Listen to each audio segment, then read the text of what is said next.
Okay, so you finally got control of your money, so what's next? Should you build your emergency fund, invest in the market, or pay down debt first? What's the smartest order for your next financial move? In today's video, Carl Szasz, President and CEO of Verde Capital Management, is going to walk you through 12 smart financial moves that we recommend to our high-income earning clients. While we recommend going through these in sequential order, remember, everyone's financial journey is different. So if some of these don't apply to you, or they don't motivate you or excite you, go ahead and skip on to the ones that do. So without further ado, here's Carl Szasz walking through the 12 financial steps that we recommend our clients. So in this video, we're going to be talking about high income earners. First, let's define what is a high income earner. A high income earner is an individual that makes over $100,000 a year, or a family, a married couple that makes over $200,000 a year. Now, why is that a high income individual? First, if you're making over $100,000 as a single person or $200,000 as a family, you're in the 24% federal tax bracket. You add on top of that any state and local tax that you might pay, such as in the state of Michigan, we have over 4.5% state tax. You're easily going to be up into the 24 plus 4.5,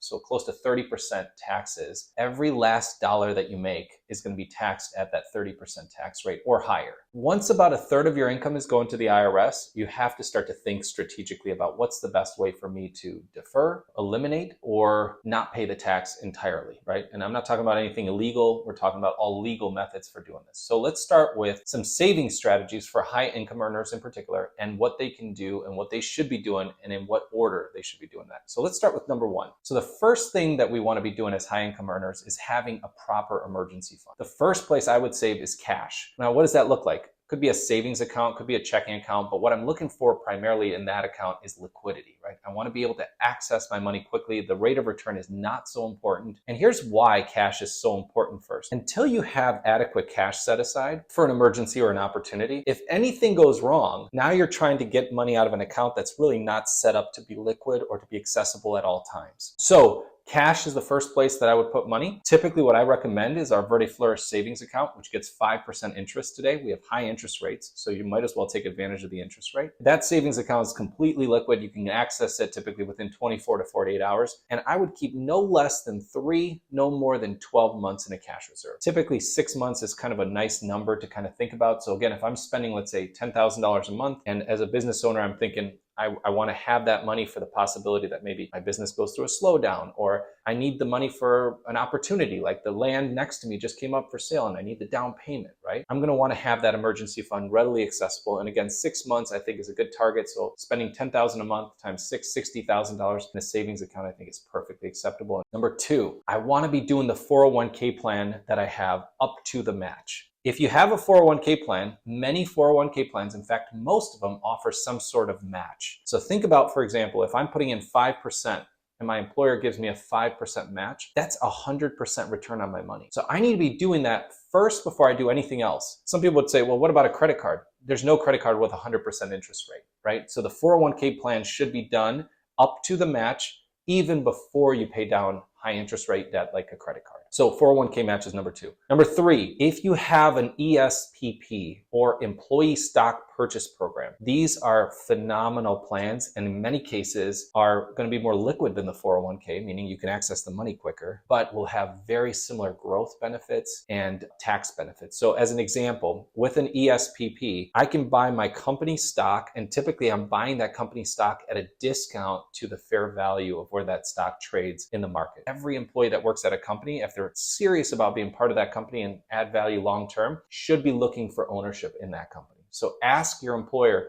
hey, how do I become an owner rather than just an employee at this company? And in most cases, employee stock purchase programs, the holding period is about a year or more, which means I'm only parting ways with my money for a year, not until I'm retired or 59 and a half, as is the case with the 401k plan. So these are, again, really easy, really neat, really profitable plans that you should be doing before you do anything else. Number four, pay off your high interest rate debt. Think of it as you're earning the rate of return of what you would have been paying on the credit card So if it's a 25% interest rate, you're making 25% by making an extra payment towards that and avoiding that interest. Critically important that we get rid of this high interest rate debt. The debt spiral is very real, and it can keep somebody captive in a credit card for a long, long time. And again, these are things that should be eliminated as quickly as possible after we do the 401k match and the ESPP. What's next? So Carl, I have no credit card debt. I've gotten rid of my credit card debt. What should I do next? Max out your 401k.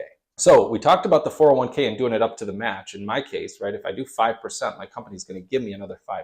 But what if, that 5% for me, if I'm making $100,000 is only $5,000 a year? What if I could do more? Well, I should. Why? Because I'm deferring taxes on that money. So every time a dollar is going into my 401k plan, that full dollar is getting invested. Versus if I take that dollar and put it in a regular brokerage account, now I'm getting 75 cents on the dollar, maybe 65, 70 cents on the dollar, right?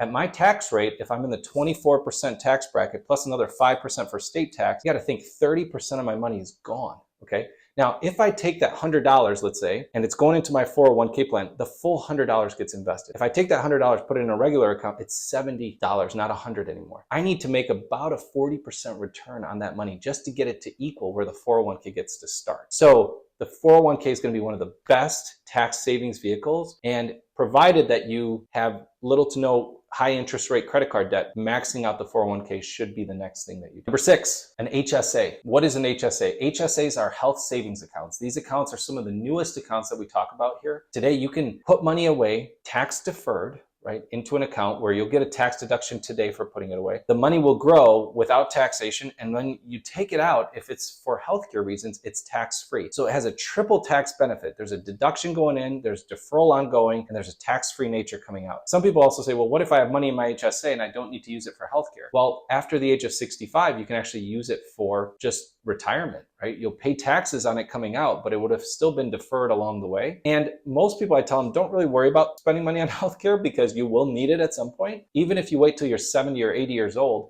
most people spend throughout their lifetime somewhere around $250,000 on healthcare. But what people don't realize is 4/5 of that, so about 200,000 of the 250,000 happens in the last 5 years of your life. So having an HSA is something that is going to go a long ways towards paying for healthcare expenses, and it gives you that triple tax benefit. It's a must-have account if you're a high-income earner and you're trying to reduce your tax burden. Number 7, backdoor Roth IRAs. What is a backdoor Roth IRA? It sounds illegal, but it's perfectly legal. These are Roth IRAs for people that make too much money to do a traditional or a normal Roth IRA. At 200,000 plus, you start getting into the phase where basically the IRS says you can't do a normal Roth IRA, you make too much money. But provided you have no other IRAs of any kind, you can actually do a backdoor Roth IRA, which entails putting money into a traditional IRA, not deducting it, and then converting that traditional IRA to a Roth almost immediately before it has a chance to make any money. This strategy allows you to defer an extra $7,000 to $8,000 a year, depending on your age, and it's all tax-free money. Also, unlike traditional IRAs, Roth IRAs can be used for college funding. They can be used for a first-time home buyer. They can be used for retirement. So very flexible accounts. Not enough people have tax-free funds. Lots of people have tax-deferred funds like a 401k, but tax-free, truly tax-free in retirement is rare. Number 8, backdoor 401k. This is the big brother to the backdoor Roth IRA. Some companies allow you to put money into your 401k after tax. That's above and beyond the $30,000 that you can put in pre-tax. Now you can put in money after tax and convert that money to a Roth. It's called a Roth in-plan conversion. You're going to want to call your company and figure out if this is a feature available in your plan. Not all plans allow it. I would say maybe 1 in 10 do. But if you have the ability, it supersizes your ability to do the 401k plan by essentially allowing you to contribute up to the maximum for the 401k, which is not the $30,000 limit that you've been told. It's somewhere around 60 plus, I believe it's like 67, 68,000 for those under 50, and it's well over 70,000 for those over 50, which again, you're putting $60,000, $70,000 a year for retirement. You're going to get there pretty quick. Next, number 9, 529 plans or UTMA accounts. If you have minor children and you're planning on sending them to any school, 529 plans and UTMAs are a great way to do some tax deferral.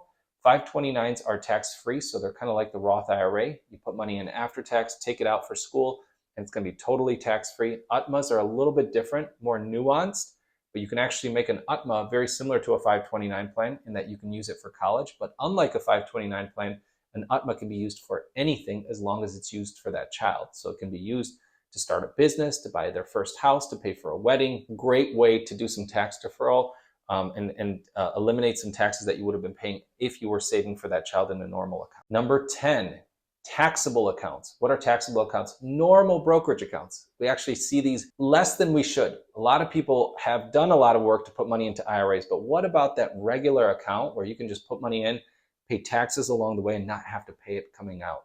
Today, capital gains tax rates and dividend tax rates are 15%. And if you're in the first two income tax brackets, meaning you're low income, so not this video, your tax rate is basically zero. But hear me out for a second. Let's say right now you're in a high tax bracket, you're saving money into your taxable account, investing it, growing it. But when you get to retirement, you no longer have that big paycheck coming in. Guess what you become now? That low income tax person that can now take money out without paying capital gains tax or paying very minimal capital gains tax, right? Don't forget about taxable accounts. Normal brokerage accounts, individual, joint, trust accounts are all considered taxable accounts. They are very, very good and should be done at the number 10 slot.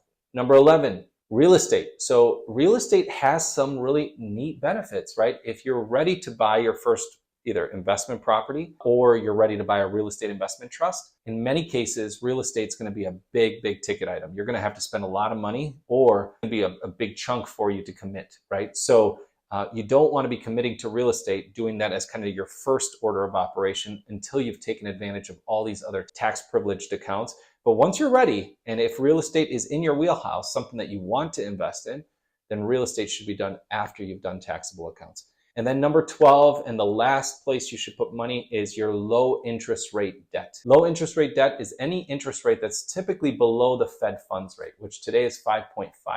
So if you have a mortgage for 30 years at 3% interest, guess what? That should be the lowest on your priority list. Not that you wouldn't be paying that off, but you should do all these other things first before you pay off that debt. Okay, so now you have a clear roadmap for what to do next with your money. Here at Verde Capital Management, we're all about helping you turn your money into life fulfillment. Our financial advisors are here to help you tackle the big picture of your finances and long-term investment strategies and retirement. While I'm focused on helping in the immediate short term to help you get on track with getting control of your day-to-day finances through financial coaching. In my next video, I'll explain how financial coaching fits into this process and how we can work together to tailor your financial strategies to fit with your unique situation. To check out that video, go ahead and click on your screen if it's available, or stay tuned until next week.